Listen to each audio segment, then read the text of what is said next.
ಹೇ hi hello ಎಲ್ಲರಿಗೂ ನಮಸ್ಕಾರ. Welcome back to Krupa Sanjay vlogs. ಏನಿದು ಕಾರಲ್ಲಿ ಕುತ್ಕೊಂಡಿದ್ದೀನಿ ಅಂತ ನೋಡ್ತಾ ಇದ್ದೀರಾ? ನಮ್ಮ ಕಾರ್ಗೆ ನಾವು PPF ಮಾಡಿಸಿದ್ವಿ. ಅದೇನು ಸರ್ವಿಸ್ ಅಂತ ನಿಮಗೆ ಹೋಗ್ತಾ ಗೊತ್ತಾಗುತ್ತೆ.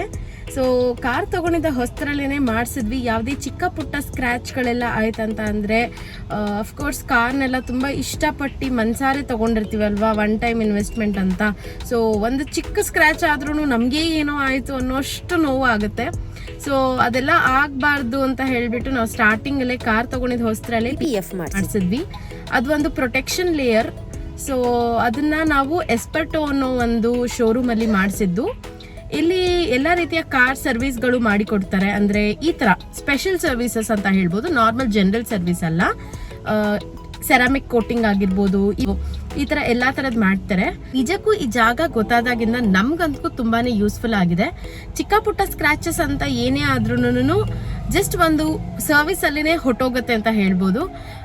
ನಮ್ಮ ಕಾರ್ನ ನಾವು ಮೇಂಟೈನ್ ಮಾಡೋದಕ್ಕೆ ಹೆಲ್ಪ್ ಆಗುತ್ತೆ. ಇದೆಲ್ಲ ಒನ್ ಟೈಮ್ ಇನ್ವೆಸ್ಟ್ಮೆಂಟ್ ಅಂತ ಕಾರ್ ತೊಗೊಳೋದು ಮಾತ್ರ ಅಲ್ಲ, ಮೇಂಟೆನೆನ್ಸ್ ಕೂಡ ನಮ್ಮ ಕೈಯಲ್ಲೇ ಇರುತ್ತೆ. ಸೊ ಅದನ್ನ ಸ್ಟಾರ್ಟಿಂಗಲ್ಲೇ ಸ್ವಲ್ಪ ಎಕ್ಸ್ಪೆನ್ಸಿವ್ ಆದರೂ ಪರವಾಗಿಲ್ಲ ಅಂತ ಈ ಥರ ಸರ್ವಿಸ್ಗಳನ್ನ ಮಾಡಿಸಿ, ಒಬ್ಬರು ಬ್ಲಾಗ್ ಮಾಡೋರ್ದು ಕಾರ್ನ ಬೇಕಂತಾನೆ ಸ್ಕ್ರ್ಯಾಚ್ ಮಾಡಿ ಹೋಗಿದ್ದು ಕೂಡ ಇತ್ತು. ಸೊ ಇಂಥದ್ದೆಲ್ಲ ಅವಾಯ್ಡ್ ಆಗುತ್ತೆ ಅಂತ ಹೇಳ್ಬೋದು. ಎಷ್ಟೇ ಡೆಪ್ತ್ ಆಗಿ ಮಾಡಿದ್ರು ಇದು ಆಲ್ಮೋಸ್ಟ್ ಒಂದು PPE 5 ಲೇಯರ್ಸ್ ಆಫ್ ಸ್ಕಿನ್ ಥರ ಹಾಕಿರ್ತಾರೆ. ಸೊ ಪ್ರೊಟೆಕ್ಟಿವ್ ಅಂತ ಹೇಳ್ಬೋದು. ಇವರು 5 ಇಯರ್ಸ್ ವಾರಂಟಿ ಕೂಡ ಕೊಟ್ಟಿದ್ರು ನಮಗೆ. ಹಾಗಾಗಿ ಇವಾಗ ಒಂದು ಸೆಕೆಂಡ್ ಸರ್ವಿಸ್, ಇಯರ್ಲಿ ಒಂದು ಸರ್ವಿಸ್ ಇರುತ್ತೆ. ಇದು ಸೆಕೆಂಡ್ ಇಯರ್ ಸರ್ವಿಸ್ಗೋಸ್ಕರ ಅಂತ ನಾವು ಬಂದಿದ್ದೀವಿ. ಕೋರಮಂಗಲದಲ್ಲಿ ಇರೋದು ಇದು. ಹೋಪ್ಫುಲಿ ಇದಕ್ಕೆ ಏನೇನೆಲ್ಲ ಸೂಟಬಲ್ ರಿಲೇಟೆಡ್ ವಿಡಿಯೋಸ್ ಬೇಕು ಎಲ್ಲನೂ ಇದ್ರ ಜೊತೆನೆ ಅಟ್ಯಾಚ್ ಮಾಡಿರ್ತೀನಿ. ನೋಡಿ, ನಿಮ್ಗಳಿಗೂ ತುಂಬ ಇನ್ಫಾರ್ಮೇಟಿವ್ ಆಗಿರುತ್ತೆ. ನೀವುಗಳು ಯಾರು ಕಾರ್ಗೆ ಈ ಥರ ಸ್ಪೆಷಲ್ ಸರ್ವಿಸ್ ಮಾಡಿಸ್ಬೇಕಿತ್ತು ಅಂತ ಅಂದರೆ ಖಂಡಿತವಾಗ್ಲೂ ಇಲ್ಲಿ ಬನ್ನಿ. ಕಮ್ಮಿ rate plus high quality service ಅಂತ ಹೇಳ್ಬೋದು. ನೀವು ಕೋರಮಂಗಲಕ್ಕೆ ಬಂದಿದ ತಕ್ಷಣ ಕೃಪಾನಿಧಿ ಕಾಲೇಜ್ ಹತ್ರ ಸ್ಟ್ರೇಟ್ ಬಂದು ಫಸ್ಟ್ ಸಿಗ್ನಲ್ ಯಾವ್ದು ಸಿಗುತ್ತೆ ಅಲ್ಲೇ ಲೆಫ್ಟ್ ಬಂದರೆ ಈ ಲೊಕೇಶನ್ ನಿಮಗೆ ಸಿಗುತ್ತೆ. ಸೊ ಈ ಲೊಕೇಶನ್ನಲ್ಲಿ ಜಸ್ಟ್ ಹೇಳ್ದಂಗೆ ಸೆರಾಮಿಕ್ ಅಥವಾ PPF ಮಾತ್ರ ಅಲ್ಲ, ಇದೆರಡು ಇವರ ಮೇನ್ ಸ್ಪೆಷಲೈಸೇಷನ್. ಅದು ಬಿಟ್ಟು ನಮ್ಮ ಕಾರ್ಗೆ ಅಥವಾ ನಮ್ಮ ಬೈಕ್ಗಳಿಗೆ, ಸೂಪರ್ ಬೈಕ್ಸ್ ಯಾವ್ದಾದ್ರು ಇತ್ತಂದರೆ ಅದಕ್ಕೆ ಸ್ಪೆಷಲ್ ಆಗಿ ನಮಗೇನಾದರೂ ಫುಲ್ ಬಾಡಿ ಸ್ಟಿಕರಿಂಗ್ ಮಾಡಿಸ್ಬೇಕಿತ್ತು, ಕಂಪ್ಲೀಟ್ ಕಲರ್ನ ನಾವು ಚೇಂಜ್ ಮಾಡಿಸ್ಬೇಕಿತ್ತು ಅಂತ ಅಂದರೆ ಕೂಡ ಇಲ್ಲಿ ಬರ್ಬೋದು. ಇನ್ ಕೇಸ್ ನಿಮ್ದು ಯಾವ್ದಾದ್ರು ಚಿಕ್ಕ ಪುಟ್ಟ ಡ್ಯಾಮೇಜಸ್, ಒಂದು ಡೋರ್ದು ಪೇಂಟ್ ಹೋಗಿರೋದು ಅಥವಾ ಡೆಂಟ್ ಆಗಿರೋದು ಅಂಥ ಸರ್ವಿಸ್ಗಳು ಕೂಡ ಇಲ್ಲಿ ಮಾಡಿಕೊಡ್ತಾರೆ. ಬಟ್ ಹೇಳ್ದಂಗೆ ಇವರ ಮೇನ್ ಸ್ಪೆಷಲೈಸೇಷನ್ ಬಂದ್ಬಿಟ್ಟು ಸೆರಾಮಿಕ್ ಕೋಟಿಂಗ್ ಮತ್ತು PPF ಕೋಟಿಂಗ್. PPF ಅಂತ ಅಂದರೆ ಪೇಂಟ್ ಪ್ರೊಟೆಕ್ಷನ್ ಫಿಲ್ಮ್. ಸೊ ನಾವು ಇದನ್ನು ಒಂದು ಟೈಮ್ ಮಾಡಿದ್ರೆ maximum of 10 years life span ಇರುತ್ತೆ ಅಂತ ಹೇಳ್ತಾರೆ. ಬಟ್ ಇದು ನಾವು ಹೇಗೆ ಮೇಂಟೈನ್ ಮಾಡ್ತೀವಿ ಅನ್ನೋದು ಕೂಡ ಮ್ಯಾಟರ್ ಆಗುತ್ತೆ. ನಮ್ಮ ಜೊತೆ ಇವತ್ತು ಅಭಿರಾಮಿ ಅವರಿದ್ದಾರೆ. ಸೊ ಕಾರ್ ಡೀಟೇಲ್ಸ್ ಎಲ್ಲ ತಿಳ್ಕೊಳ್ಳೋಣ ಅಲ್ಲ. ನಾವು ಇವತ್ತು ಹೇಳಿದಂಗೆ ಎಸ್ಪರ್ಟೋ ಕಾರ್ ಕೇರ್ ಸರ್ವಿಸ್ಗೆ ಬಂದಿದ್ದೀವಿ. ಇಲ್ಲಿ ಏನೇನೆಲ್ಲ ಸರ್ವಿಸ್ ಅವೈಲಬಲ್ ಇದೆ ಅಂತ ಕೇಳೋಣ. ನಮಸ್ಕಾರ ಎಲ್ರಿಗೂ. ಇದು ಅಭಿರಾಮಿ ಅಂತ ಎಸ್ಪರ್ಟೋ ಕಾರ್ ಕೇರಿಂದ. ಸೊ ಇಲ್ಲಿ ನಾನು ಜಾಯ್ನ್ ಆಗಿ 1 ಇಯರ್ ಆಯಿತು. ಬಟ್ ಸ್ಟಿಲ್ ನನಗೆ ಇವಾಗ ಯಾವ ಪಾರ್ಟ್ ಯಾವ ಕಾರಲ್ಲಿದೆ ಮತ್ತು ಯಾವುದು ಬೆನಿಫಿಟ್ ಕಾರ್ಗೆ ಮಾಡಿದ್ರೆ ಗೊತ್ತಾಗಿದೆ.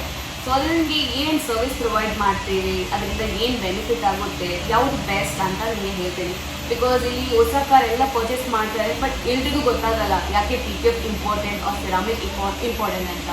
ಸೊ ಇಲ್ಲಿ ಸೆರಾಮಿಕ್ ಅನ್ನೋದು ಒಂಥರ ಲಿಕ್ವಿಡ್ ಕೋಟಿಂಗ್ ಥರ. ಸೊ ನಿಮ್ಮ ಕಾರ್ ಪೇಂಟ್ ಇರುತ್ತಲ್ವಾ, ಸೊ ಆ ಪೇಂಟ್ ಮೇಲೆ ಒಂಥರ liquid layer by layer coating ಹಾಕಿರ್ತಾರೆ. ಸೊ ಇದು ಯಾಕೆ ಹಾಕ್ತಾರೆ ಅಂದರೆ ಮೇನ್ ವಿಷಯ, ನೀವು ಹೊಸ ಕಾರ್ ಇರುತ್ತಲ್ವ, ಆ ಗ್ಲಾಸ್ ಫ್ಯಾಕ್ಟರ್ ಏನಾಗುತ್ತೆ, ಬಿಸಿಲಲ್ಲಿ ನೀವು ಓಡಿಸ್ತಾ ಏನಾಗುತ್ತೆ, ಕಾರ್ ಡಲ್ನೆಸ್ ಅಂತೂ ಉಂಟಾಗುತ್ತೆ. ನೀವು ಕಾರ್ ವಾಶ್ ಮಾಡ್ತೀರಾ, ಕ್ಲೀನ್ ಮಾಡ್ತಾ ಇರುವಾಗ ಚಿಕ್ಕ ಸಣ್ಣ ಪುಟ್ಟ ಸ್ಕ್ರಾಚ್ ಬರುತ್ತೆ, ರೌಂಡ್ ಸ್ಪಾಲ್ ಮಾರ್ಕ್ಸ್ ಇರುತ್ತಲ್ವ. ಸೊ ಇದರದೆಲ್ಲ ರಿಮೂವ್ ಆಗಬೇಕು ಮತ್ತು ಕಾರ್ ಒರಿಜಿನಾಲಿಟಿ ರೆಡ್ಯೂಸ್ ಆಗಬಾರ್ದು ಅಂತ ಕೋಟಿಂಗ್ ಹಾಕಿದ್ದಾರೆ. ಅದು ಇವಾಗ ಟೆಫ್ಲಾನ್ ಕೋಟಿಂಗ್, ರಬ್ಬರ್ ಕೋಟಿಂಗ್ ಬಂದಿರುತ್ತೆ ಮಾರ್ಕೆಟಲ್ಲಿ. ಬಟ್ ಅದೇನಂದರೆ ಟೆಂಪ್ರರಿ ಕೋಟಿಂಗ್ ಅಂತ. ಬಟ್ ಇಲ್ಲಿ ಹೊಸ ಕಾರ್ಗೆ ನಾವು ಮಾಡ್ತಾ ಇರೋದು ಗ್ಲಾಸ್ ಬೇಸ್ ಕೋಟಿಂಗ್. ಅಂದರೆ ಕೋಟಿಂಗ್ ಹಾಕಿದ ತಕ್ಷಣ ಒಂಥರ ಗ್ಲಾಸ್ ಥರ ಫಾರ್ಮ್ ಆಗಿರುತ್ತೆ ಅಥವಾ ಕ್ರಿಸ್ಟಲ್ ಥರ ಫಾರ್ಮ್ ಆಗಿರುತ್ತೆ. ಸೊ ಇದು ಏನಾಗುತ್ತೆ, ಒನ್ಸ್ ಗ್ಲಾಸ್ ಥರ ಫಾರ್ಮ್ ಆಗಿಬಿಟ್ರೆ ನಿಮ್ಗೆ ಏನೇ ಸ್ವಾಲ್ ಮಾರ್ಕ್ಸ್ ಬರಲಿ, just weekly once water wash ಮಾಡಿ ಒದ್ದೆ ಬಟ್ಟೆನ ಟಾಪ್ ಟು ಬಾಟಮ್ ಹೊಸ್ಬಿಡಿ, ಸ್ಕ್ರಾಚ್ ರಿಮೂವ್ ಆಗುತ್ತೆ. ಮತ್ತು ಈ ಶೈನ್ ಇರುತ್ತಲ್ವ, ಇವಾಗ ಹೊಸ ಕಾರ್ ಮಾಡಿದ್ಮೇಲೆ ಕೋಟಿಂಗ್ ಮಾಡಿದ್ಮೇಲೆ ಏನು ಶೈನ್ ಇರುತ್ತಲ್ವ, ಮ್ಯಾಕ್ಸಿಮಮ್ ಒಂದು 4 to 5 days ಈ ಗ್ಲಾಸ್ ಫ್ಯಾಕ್ಟರ್ ಇದ್ದೇ ಇರುತ್ತೆ. ಮತ್ತು ಡಲ್ನೆಸ್ ಅಂತೂ ನಿಮಗೆ ಇರಲ್ಲ. ಇನ್ ಕೇಸ್ ಇತ್ತು ಅಂದರೆ ಎನಿ ಟೈಮ್ ನೀವು ಬರ್ಬೋದು, ನಿಮಗೆ ಮೇಂಟೆನೆನ್ಸ್ ಮಾಡ್ಕೊಡ್ತೀವಿ. ಅದೇನು ಅಡಿಷ್ನಲ್ ಆಗಿ ನಿಮ್ಗೆ ಏನು ಚಾರ್ಜ್ ಮಾಡಿರಲ್ಲ. ಬಿಕಾಸ್ ನೀವು ಒನ್ಸ್ ಕೋಟಿಂಗ್ ಹಾಕಿದ ಮೇಲೆ ಇದು ಒನ್ ಟೈಮ್ ಸೊಲ್ಯೂಷನ್. ನೀವು ಮತ್ತೆ ಮೇಂಟೆನೆನ್ಸ್ ಕೋಟಿಂಗ್ ಮಾಡೋದು ಬೇರೆ ಕಡೆ ಟೆಫ್ಲಾನ್ ಮಾಡ್ತೀರಲ್ವಾ, ಮತ್ತೆ ಮೇಂಟೆನೆನ್ಸ್ ಕೋಟ್ ಮಾಡ್ತಾರೆ ಅಂದರೆ ಅಂದರೆ 3 months ಒನ್ಸ್ 6 months ಒನ್ಸ್. ಇದೆಲ್ಲ ಏನಾಗುತ್ತೆ ಅಂದರೆ ವಾಶ್ ಮಾಡಿದ ತಕ್ಷಣ ತಿರ್ಗಾ ಕೋಟಿಂಗ್ ಬಂದ್ಬಿಡುತ್ತೆ, ಮತ್ತೆ ಕೋಟಿಂಗ್ ಹಾಕ್ತೀರಾ. ಸೊ ಇದೇನಾಗುತ್ತೆ, ಮತ್ತೆ ಕೋಟಿಂಗ್ ಹಾಕ್ತಾ ನಿಮ್ಮದು ಕಾರ್ ವ್ಯಾಲ್ಯೂ ರೆಡ್ಯೂಸ್ ಆಗುತ್ತೆ. ನೀವು ಕಾರ್ ವ್ಯಾಲ್ಯೂ ಆ್ಯಡ್ ಮಾಡ್ತಾ ಇಲ್ಲ, ಅದು ರೆಡ್ಯೂಸ್ ಮಾಡ್ತಾ ಇದ್ದೀರಾ. ಇದು ಇಲ್ಲಿ PPF ತಗೊಳ್ಳಿ ಅಥವಾ ಕೋಟಿಂಗ್ ತಗೊಳ್ಳಿ, ಅದು one time investment. Once coating ಹಾಕಿದ ಮೇಲೆ 5 ವರ್ಷ ವಾರಂಟಿ ಇರುತ್ತೆ ನಿಮಗೆ. ಇನ್ ಬಿಟ್ವೀನ್ ಏನಾದರೂ ಇಶ್ಯೂಸ್ ಇದ್ದರೆ ನೀವು ನೋಡ್ಕೋತಾರೆ, ಅದೇನು ನೋಡ್ಕೊಳ್ಳಲ್ಲ ಅಂತ ಹೇಳಲ್ಲ, ಬಟ್ ಮ್ಯಾಕ್ಸಿಮಮ್ 5 years ಅವ್ರು more than 5 years base on ನೀವು ಹೆಂಗೆ ಮೇಂಟೈನ್ ಮಾಡ್ತೀರಾ. ಇವಾಗ ಕಾರ್ ಕೋಟಿಂಗ್ ಹಾಕಿದ ಮೇಲೆ ಈ ರೀತಿ ನೀವು ವಾಶ್ ಮಾಡಿ, ಈ ರೀತಿ ನೀವು ಮೇಂಟೈನ್ ಮಾಡಿ ಅಂದರೆ ಜಸ್ಟ್ ವಾಟರ್ ವಾಶ್ ಮಾಡಿ ಒದ್ದೆ ಬಟ್ಟೆನ ಸ್ಟ್ರೇಟ್ ವೇ ನೀವು ವಾಶ್ ಮಾಡುವಾಗ ಸ್ಮಾಲ್ ಮಾರ್ಕ್ಸ್ ಬಂದ್ಬಿಡುತ್ತೆ. ಇಲ್ಲ ನಾನು ಸ್ಮಾಲ್ ಮಾರ್ಕ್ಸ್ ಇದು ರೌಂಡ್ ಸರ್ಕಿಲ್ ಆಗಿ ನಾನು ಇವಾಗ ವಾಶ್ ಮಾಡ್ತೀನಿ, ಕ್ಲೀನ್ ಮಾಡ್ತೀನಿ ಅಂದರೆ ಸ್ಮಾಲ್ ಮಾರ್ಕ್ಸ್ ಬಂದೇ ಬರುತ್ತೆ. ಇದು ನೀವು ಹೇಳ್ತೀರಾ scratch resistance, small marks resistance ಇದೆ ಅಂತ, ಅದು ಒಂದು ಹೇಳಿದರೆ ಕೂಡ ನೀವು ಇದು ರೌಂಡ್ ವೇಯಲ್ಲಿ ನೀವು ವಾಶ್ ಮಾಡ್ತಾ ಇದ್ದರೆ ಸ್ಮಾಲ್ ಮಾರ್ಕ್ಸ್ ಬಂದೇ ಬರುತ್ತೆ. ಅವಾಗ ಲೈಫ್ ಸ್ಪ್ಯಾನ್ ಆಫ್ ಸೆರಾಮಿಕ್ ನಿಮಗೆ ಕಡಿಮೆ ಆಗ್ತಾ ಬರುತ್ತೆ, ಜಾಸ್ತಿ ಬರಲ್ಲ. ಇಲ್ಲ ನೀವು ಚೆನ್ನಾಗಿ ಮೇಂಟೈನ್ ಮಾಡ್ತೀರಾ ಅಂದರೆ ಮ್ಯಾಕ್ಸಿಮಮ್ 4 to 5 years ಬಂದೇ ಬರುತ್ತೆ. ಮೋರ್ ದೆನ್ 5 years ಬರೋ ಚಾನ್ಸಸ್ ಇದೆ ಬೇಸ್ ಆನ್ ನೀವು ಹೆಂಗೆ ಮೇಂಟೈನ್ ಮಾಡ್ತೀರಾ ಅಂತ. ಬಟ್ ಇನ್ ಕೇಸ್ ಇವಾಗ ಸೆರಾಮಿಕ್ ಕೋಟಿಂಗ್ ಮಾಡಿದ್ದೀರಾ, ನೀವು ಹೇಳ್ಬೋದು ಡೀಪ್ ಸ್ಕ್ರಾಚ್ ಬಂತು ಅಂದರೆ ಏನು ಮಾಡೋದು ಅಂತ. ಅದಕ್ಕೆ ನಾವು ಹೇಳ್ತೀವಿ PPF ಮಾಡ್ಕೊಳ್ಳಿ ಅಂತ. ಡೀಪ್ ಸ್ಕ್ರಾಚಸ್ ಅಂದರೆ ಇವಾಗ 2 wheeler ಏನಾದರೂ ನಿಮ್ಮ ಕಾರ್ಗೆ ಬಂದು ಹೊಡಿಬಹುದು, ಏನಾದರೂ ಮೆಟಲ್ ಪಾರ್ಟ್ಸ್ ನಿಮ್ಮ ಕಾರ್ಗೆ ಒಂಚೂರು ಹೊಡಿದ್ರೆ ಸಾಕು, ಪೇಂಟ್ ಒಂದು ಲೈನ್ ಸ್ಕ್ರಾಚ್ ಬರುತ್ತೆ. ಇವಾಗ ಸ್ಟೋನ್ ಚಿಪ್ ಹೈವೇಸಲ್ಲಿ ಡ್ರೈವ್ ಮಾಡ್ತೀರ ಅಂದರೆ ಡೈರೆಕ್ಟ್ ಬಾನೆಟ್ ಹೊಡೆಯುತ್ತೆ, ಅಲ್ಲೆಲ್ಲ ಒಂದು ಡಾಟ್ ಇರುತ್ತೆ. ಅದೇನಾಗುತ್ತೆ, ಪೇಂಟ್ ಬಂದ ಮೇಲೆ ನಿಮಗೆ ಮತ್ತೆ ರೀಪೇಂಟಿಂಗ್ ಮಾಡಿಸ್ಬೇಕು. ಇವಾಗ ರೀಪೇಂಟಿಂಗ್ ಟಚ್ಅಪ್ ಏನು ಮಾಡ್ತಾ ಇದೆ, ಕಲರ್ ಡಿಫ್ರೆನ್ಸಿಯೇಷನ್ ಅಂತೂ ಬರುತ್ತೆ. ಕಾರ್ ವ್ಯಾಲ್ಯೂ ಒನ್ಸ್ ನೀವು ರೀಪೇಂಟಿಂಗ್ ಮಾಡಿದ್ರೆ ಹೋಯ್ತು, ಗೊತ್ತಾಗ್ಬಿಡುತ್ತೆ ಇದ್ರ ಮೇಲೆ ಡ್ಯಾಮೇಜ್ ಇದೆ, ಇದ್ರ ಮೇಲೆ ರೀಪೇಂಟಿಂಗ್ ಮಾಡಿಸಿದ್ದಾರೆ. ಮತ್ತು ಪೇಂಟ್ ಥಿಕ್ನೆಸ್ ಮೈಕ್ರಾನ್ ಮಿಷಿನ್ ಅಂತ ಬರುತ್ತೆ. ಸೊ ಅದು ಟೆಕ್ಸ್ಟ್ ಮಾಡಿದ ತಕ್ಷಣ ಗೊತ್ತಾಗ್ಬಿಡುತ್ತೆ ಈ ಕಾರಲ್ಲಿ ಈ ಡ್ಯಾಮೇಜ್ ಆಗಿದೆ, ಇದು ರೀಪ್ಲೇಸ್ ಮಾಡಿದ್ರೆ ಗೊತ್ತಾಗ್ಬಿಡುತ್ತೆ. ಸೊ ಅದಕ್ಕೆ ನಾವು ಹೇಳ್ತಾ ಇರೋದು, ಹೊಸ ಕಾರ್ ಇರುವಾಗಲೇ PPF ಮಾಡಿಸ್ಬಿಡಿ. ಅದು ನಿಮ್ಮ ಫೋನ್ ಟೆಂಪರ್ ಗ್ಲಾಸ್ ಬರುತ್ತಲ್ವಾ, ಸೇಮ್ ಅದೇ ರೀತಿ ಒಂದು ಲ್ಯಾಮಿನೇಷನ್ ನಿಮ್ಮ ಕಾರ್ ಪೇಂಟ್ ಮೇಲೆ ಅಪ್ಲೈ ಮಾಡ್ತಾರೆ. ಈ PPF ಅಲ್ಲಿ ಕ್ಲಿಯರ್ ಕೋಟ್ ಫಿನಿಶ್ ಅಂತ ಬರುತ್ತೆ. ಆ ಮೆಟೀರಿಯಲ್ ಒಳಗಡೆ ಟಾಪ್ ಮೋಸ್ಟ್ 18 or 20 microns ಆ ಕ್ಲಿಯರ್ ಕೋಟ್ ಫಿನಿಶ್ ಅಂತ ಇರುತ್ತೆ. ಸೊ ಇದು ಯಾಕಂದರೆ ಒಂದು ಗ್ಲಾಸ್ ಫ್ಯಾಕ್ಟರ್ ನಿಮಗೆ ಎಕ್ಸ್ಟ್ರಾ ಕೊಡುತ್ತೆ. ಈ ಗ್ಲಾಸ್ ಫ್ಯಾಕ್ಟರ್ ನೀವು ವಾಶ್ ಮಾಡಿದ್ರೆ ಹೋಗಲ್ಲ, ಬಿಕಾಸ್ ಅದು ಮೆಟೀರಿಯಲ್ ಒಳಗಡೆ ಇದೆ.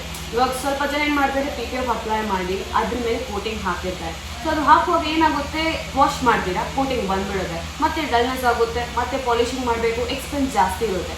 ಬಟ್ ಈ ಮೆಟೀರಿಯಲ್ ಸೆರಾಮಿಕ್ ಆಗಲಿ PPF ಆಗಲಿ ನಮ್ಮಲ್ಲಿರೋದು one time investment. So PPF ಮಾಡಿದ ತಕ್ಷಣ ಗ್ಲಾಸ್ ಫ್ಯಾಕ್ಟರ್ ಬರೋದು ಆ PPF ಮೆಟೀರಿಯಲಿಂದ. ಸೊ ಅದರಲ್ಲಿ ಸೆಲ್ಫ್ ಹೀಲಿಂಗ್ ಕೂಡ ಇರುತ್ತೆ. ಸ್ವಲ್ಪ ಜನ ಹೇಳ್ತಾರೆ ಪ್ಲಾಸ್ಟಿಕ್ ಹೆಂಗೆ ಮೇಡಮ್ ಸೆಲ್ಫ್ ಹೀಲ್ ಆಗುತ್ತೆ ಅಂತ. ಈ ಮೆಟೀರಿಯಲ್ ಆ ಥರ ಕ್ರಿಯೇಟ್ ಮಾಡಿರೋದು clear coat finish self healing method ಅಂತ. ಸೊ ಜಸ್ಟ್ ನೀವು ಸನ್ಲೈಟ್ ಕೆಳಗಡೆ ಸ್ವಲ್ಪ ಒಂದು 10 minutes or 15 minutes ಪಾರ್ಕ್ ಮಾಡಿ, ಆ ಸ್ಕ್ರಾಚಸ್ ಹಂಗೆ ಡಿಸಾಲ್ವ್ ಆಗಿರುತ್ತೆ. ಬಿಸಿಲಿಗೆ ಬೀಳ್ತಾ ಬಿಸಿಯಿಂದ ಏನಾಗುತ್ತೆ, ಅದು ಸ್ಟ್ರೆಚ್ ಆಗುತ್ತೆ ಮೆಟೀರಿಯಲ್, ತಿರ್ಗಿ ಅದೇ ಫಾರ್ಮ್ಗೆ ಬರುತ್ತೆ. ಸೊ ಸ್ಮಾಲ್ ಮಾರ್ಕ್ಸ್ ಇರೋದು ಕೂಡ ನಿಮಗೆ ರಿಮೂವ್ ಆಗಿಬಿಡುತ್ತೆ. In case even more deep scratch ಬರ್ಬೋದು ನಿಮಗೆ. ಇವಾಗ ಹೇಳ್ಬೋದು ದೊಡ್ಡ ಸ್ಕ್ರಾಚ್ ಬಂದರೆ ಏನು ಮಾಡೋದು, PPFಗೆ ಇಂಪ್ಯಾಕ್ಟ್ ಆಗುತ್ತೆ. ಇವಾಗ ಫೋನ್ ಟೆಂಪರ್ ಗ್ಲಾಸ್ ತಗೊಂಡ್ರೆ ಅದ್ಮೇಲೆ ಚಿಪ್ಪಿಂಗ್ ಎಲ್ಲ ಆಗುತ್ತಲ್ವಾ.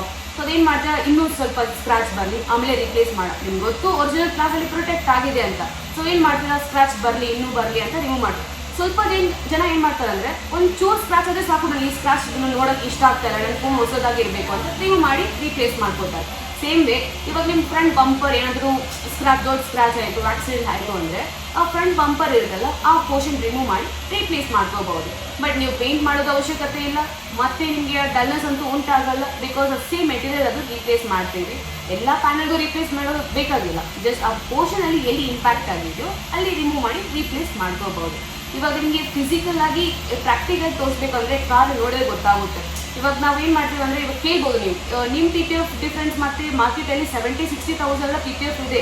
ಅದನ್ನೇ PPF ಅಪ್ಲೈ ಮಾಡಿ ಅದ್ರ ಮೇಲೆ ಕೋಟಿಂಗ್ ಎಕ್ಸ್ಟ್ರಾ ಹಾಕ್ತಾರೆ, ಯಾಕಂದರೆ ಅದು ಎಕ್ಸ್ಟ್ರಾ ಗ್ಲಾಸ್ ಇರಲಿ, ತಿರ್ಗಾ ಮತ್ತೆ ಹೊಸ ಥರ ಲುಕ್ ಇರಲಿ ಅಂತ. PPF ಒಳ್ಳೆ ಮೆಟೀರಿಯಲ್ ಇಲ್ಲ ಅಂದರೆ ತಾನೇ ನಿಮಗೆ ಮೇಂಟೆನೆನ್ಸ್ ಕೊಡೋದು, ಮತ್ತೆ ಶೈನ್ ಮಾಡಿ. ಇಲ್ಲಿ ನಾವು ಹೇಳ್ತೀವಿ ಒನ್ ಟೈಮ್ ಇನ್ವೆಸ್ಟ್ಮೆಂಟ್ ಅಂತ. ಒನ್ಸ್ ಮಾಡಿದ ತಕ್ಷಣ ನಾವು ಹಂಗೆ ಡೆಲಿವರಿ ಮಾಡ್ತೀವಿ, ಯಾಕಂದರೆ ಕಾನ್ಫಿಡೆಂಟ್ ಇದೆ ಮ್ಯಾಕ್ಸಿಮಮ್ 5 to 8 to 10 years ಈ ಪ್ರಾಡಕ್ಟ್ ವರ್ಕ್ ಆಗುತ್ತೆ ಅಂತ. ಸೊ ಇನ್ ಕೇಸ್ ನಿಮ್ಗೆ ಏನೋ ತೊಂದರೆ ಇತ್ತು ಅಂದರೆ ಎನಿ ಟೈಮ್ ಬರ್ಬೋದು, ಇಲ್ಲ ಅಂತ ಹೇಳಲ್ಲ. ಬಟ್ ಇದು ಒನ್ ಟೈಮ್ ಇನ್ವೆಸ್ಟ್ಮೆಂಟ್ ಮಾಡೋದು.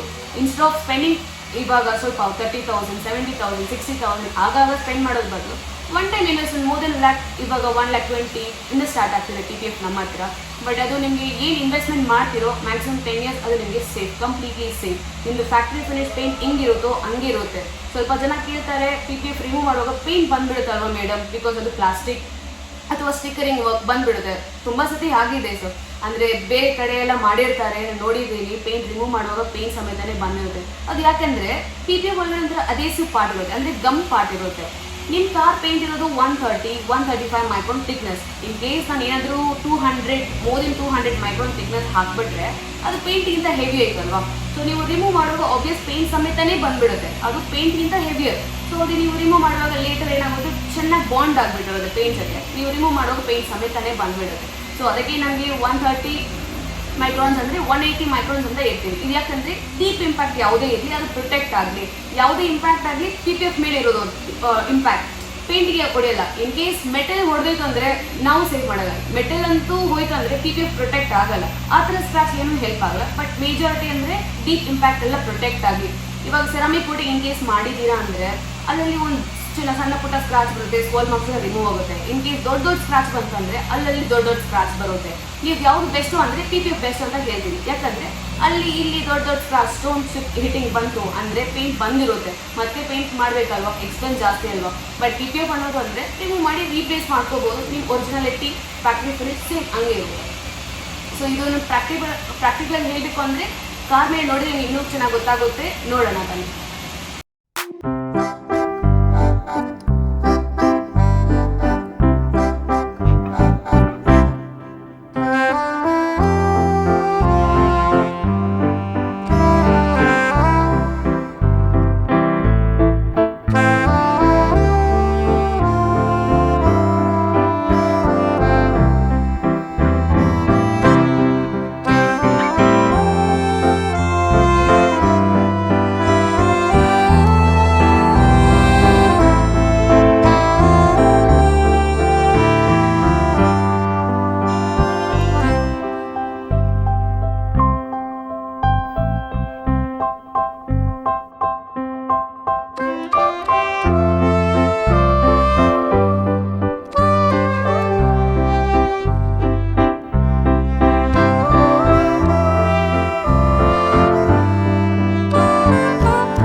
ಸನ್ ಫಿಲಮ್ಸ್ ಒಬ್ಬೊಬ್ಬರಿಗೆ ಗೊತ್ತಾಗಲ್ಲ, ಯಾಕೆ ಅಪ್ಲೈ ಮಾಡಬೇಕು ಅಂತ ಗೊತ್ತಾಗಲ್ಲ ಅಲ್ವಾ. ಸೊ ಅದಕ್ಕೆ ಇದು ಏನು ಡೆಮೋ ಹೆಂಗೆ ವರ್ಕ್ ಆಗುತ್ತೆ ಅಂತ ಒಂದು ಕ್ಲಿಯರ್ ಪಿಕ್ಚರ್ ಹೇಳ್ತೀನಿ. ಅಂದರೆ ಡೆಮೋ ತೋರಿಸಿದ್ರೆ ನಿಮ್ಗೆ ಗೊತ್ತಾಗ್ಬಿಡುತ್ತೆ.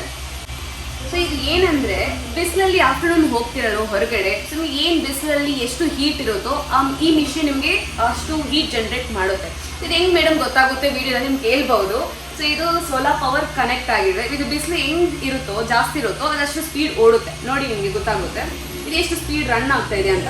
ಓಕೆ, ಇದು ಏನಂದರೆ ಸನ್ ಫಿಲಮ್ಸು ಹೆಂಗೆ ಬ್ಲಾಕ್ ಆಗುತ್ತೆ ಅಂತ ನಿಮಗೆ ಡೆಮೋ ತೋರಿಸ್ತಾ ಇರೋದು. ಓಕೆ, ಸೊ ಇದು ನೋಡಿ ಇಲ್ಲಿ ನಾವು 70% ಸನ್ ಫಿಲಮ್ಸ್ ಅಂತ ಅಪ್ಲೈ ಮಾಡಿದ್ರು. ಅಂದರೆ ಇದು ಸೀನ್ ಥ್ರೂ, ಅದೇನು ಅಷ್ಟು ಡಾರ್ಕ್ನೆಸ್ ಅಲ್ಲ.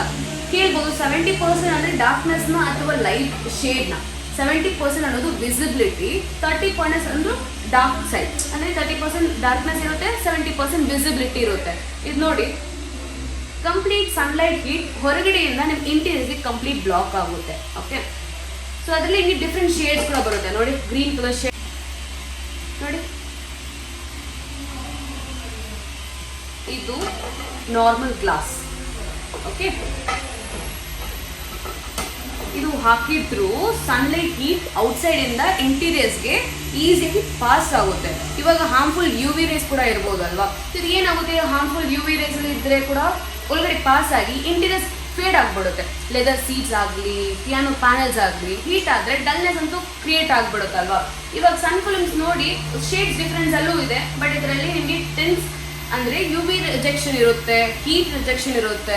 ಸೊ ಯಾವುದೇ ಇಂಟೀರಿಯರ್ಸ್ಗೆ ಪಾಸ್ ಆಗಲ್ಲ. ಸೊ ಅವಾಗ ಏನಾಗುತ್ತೆ, ನಿಮ್ದು ಬ್ರ್ಯಾಂಡ್ ನ್ಯೂ ಲುಕ್ ಇವಾಗ ಹೆಂಗಿರುತ್ತೋ ಒಂದು ಕ್ಲಿಯರ್ ಪಿಕ್ಚರ್ ತಗೊಳ್ಳಿ. ಸನ್ ಫಿಲ್ಮ್ಸ್ ಹಾಕಿದ ಮೇಲೆ ಒಂದು ಆಫ್ಟರ್ 5 years 6 years ಲೇಟರ್ ಒಂದು ಪಿಕ್ಚರ್ ತಗೊಳ್ಳಿ, ಫೇಡ್ ಆಗದೆ ಅದೇ ಒಂದು ಹೊಸ ಬ್ರ್ಯಾಂಡ್ ನ್ಯೂ ಲುಕ್ ನಿಮಗೆ ಇರುತ್ತೆ.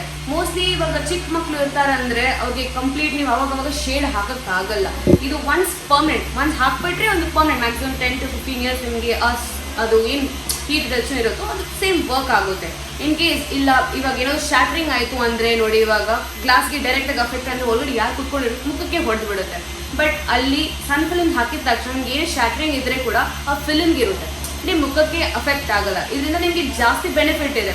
ಸ್ವಲ್ಪ ಕೆಲವರು ಇವಾಗ ಸನ್ ಫಿಲ್ಮ್ಸ್ ಹಾಕಿದ ತಕ್ಷಣ ನಿಮಗೆ ಇಂಟೀರಿಯರ್ಸಲ್ಲಿ ಎ ಸಿ ಅಷ್ಟು ಆನ್ ಮಾಡಲ್ಲ, ಅಂದರೆ ನಿಮ್ಮದು ಎಫರ್ಟ್ ಇಂಜಿನ್ ಮೇಲೆ ಕಡಿಮೆ ಆಗುತ್ತೆ. ಸೊ ಈ ಇಂಜಿನ್ ಮೇಲೆ ಕಡಿಮೆ ಆದರೆ ನಿಮ್ಮ ಮೈಲೇಜ್ ಜಾಸ್ತಿ ಆಗುತ್ತಲ್ವಾ, ಅದು ಒಂದು ಬೆನಿಫಿಟೇ ನಿಮಗೆ. ಸೊ ಇದು ಜಸ್ಟ್ ಹೀಟ್ ಪ್ರೊಟೆಕ್ಟ್ ಮಾಡೋಕ್ಕೂ ಮಾತ್ರ ಅಲ್ಲ, ಇದು ಇಂಜಿನ್ ಕೂಡ ನಿಮಗೆ ಅಂದರೆ ಕಾರ್ ವ್ಯಾಲ್ಯೂ ಕೂಡ ನಿಮಗೆ ಇನ್ಕ್ರೀಸ್ ಆಗುತ್ತೆ, ಅದರಿಂದ ನೀವು ಪ್ರೊಟೆಕ್ಟ್ ಮಾಡ್ತೀರಾ. ಸೊ ಇಷ್ಟು ಇದ್ರ ಬಗ್ಗೆ. ಸೊ ನಾನು ಆವಾಗಲೇ ಹೇಳ್ದಂಗೆ ಈ ಜಾಗದಲ್ಲಿ ಕಾರ್ಗಳಿಗೆ ಮಾತ್ರ ಅಲ್ಲ, ನಿಮ್ಮ ನಾರ್ಮಲ್ ಬೈಕ್, ಸೂಪರ್ ಬೈಕ್ಸ್ ಯಾವುದೇ ಇದ್ದರೂ ಅದಕ್ಕೆ ಸ್ಟಿಕ್ಕರಿಂಗ್ ಏನಾದರೂ ಮಾಡಿಸ್ಬೇಕಿತ್ತಂತ ಅಂದರೆ ಫುಲ್ ಆನ್ ಸ್ಟಿಕ್ಕರಿಂಗ್ ಚೇಂಜ್ ಮಾಡಬೇಕಂದ್ರೂ ಇಲ್ಲಿ ಮಾಡಿಕೊಡ್ತಾರೆ. ಆ್ಯಂಡ್ ಇದು ನಮ್ಮ ಕಾರ್ ರೆಡಿ ಆಗಿತ್ತು, ನೋಡ್ಬೋದು. ಕ್ಲೋಸಪ್ಪಿಂದನೂ ತೋರಿಸ್ತಾ ಇದ್ದೀನಿ. ಸೊ ಎಷ್ಟು ಶೈನಿಂಗ್ ಆಗಿದೆ.